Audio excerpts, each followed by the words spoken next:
A ver, cuando uno piensa en la palabra feudalismo, ¿qué se nos viene a la cabeza? Seguramente imágenes de opresión, de desigualdad, de una edad oscura, ¿no? Bueno, y si les dijera que esa misma era, contra toda lógica, fue la que puso los cimientos para el individuo moderno, hoy vamos a meternos de lleno en esa increíble paradoja. Parece una locura, ¿cierto? ¿Cómo es posible? ¿Cómo un sistema que asociamos de inmediato con la servidumbre pudo, de alguna manera, contener la semilla de la libertad? Esa es la gran pregunta que nos va a guiar mientras exploramos una de las transformaciones de mentalidad más profundas de la historia.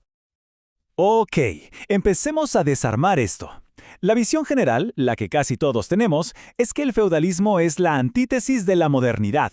Pero, si miramos con un poco más de detalle, resulta que no fue su opuesto, sino su inesperado preludio. Y claro, la imagen clásica es esa: señores con un poder absoluto en sus castillos y abajo los siervos, atados a la tierra. Una pirámide social súper rígida, sin ninguna posibilidad de escape.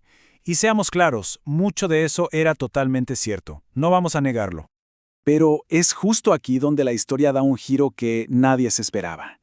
El argumento que vamos a explorar hoy es que en medio de toda esa opresión, de esa estructura tan rígida, nacieron los cimientos morales que hoy sostienen nuestra idea del individuo. ¿Sí? Así como suena. Para entender cómo pudo pasar algo así, tenemos que rebobinar un poco la cinta. Vámonos a los últimos días del Imperio Romano, para ver cuál era la situación del trabajador común y corriente antes de que llegara el feudalismo. Y aquí nos topamos con una figura que es clave para todo esto, el colonus. Ojo, no era un esclavo como los de la antigüedad, pero tampoco era un hombre libre. Su destino estaba legalmente amarrado a la tierra que trabajaba. Entender bien qué significaba ser un colonus es la pieza que nos va a permitir armar todo este rompecabezas.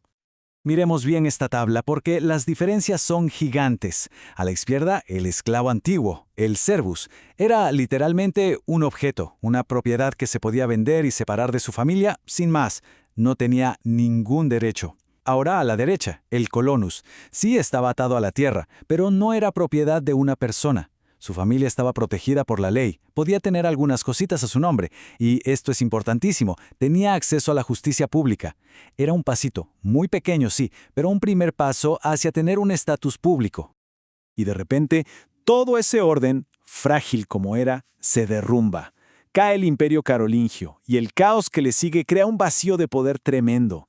Para la gente del campo, para los trabajadores, esto fue una crisis existencial, una que amenazaba con borrar de un plumazo ese pequeño avance que se había logrado. Esta línea de tiempo lo deja clarísimo. Muere Carlomagno y el poder centralizado que había construido se empieza a desvanecer.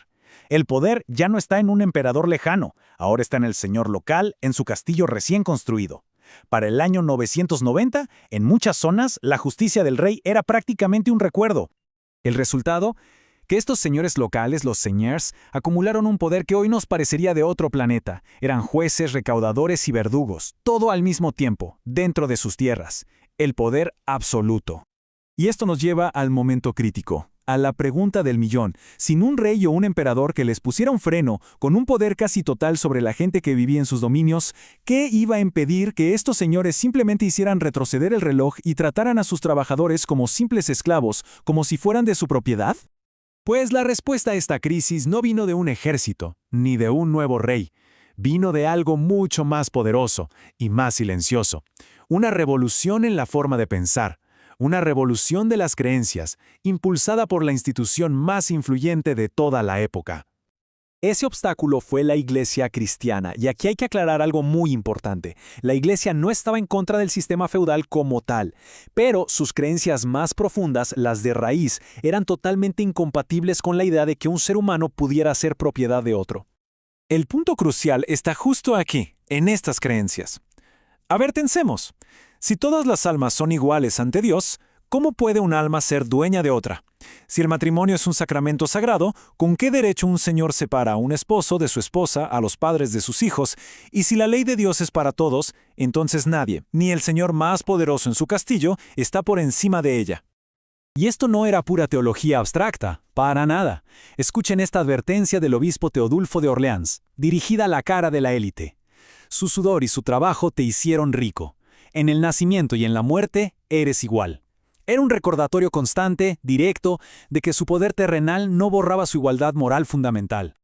Y esta nueva forma de ver el mundo no se quedó solo en los sermones, sino que se tejió en la estructura de la sociedad. Carlomagno, por ejemplo, exigió juramentos de lealtad a todos, desde el más noble hasta el más humilde, tratando a cada persona como un individuo con conciencia. Se construyeron iglesias por todas partes, llevando estas ideas hasta el último rincón. Y el diezmo, que era un impuesto para todos, reforzó esa idea de que existía una sola comunidad, el pueblo cristiano, donde todos compartían la misma identidad moral. Y todo esto, toda esta revolución silenciosa, nos lleva al resultado final.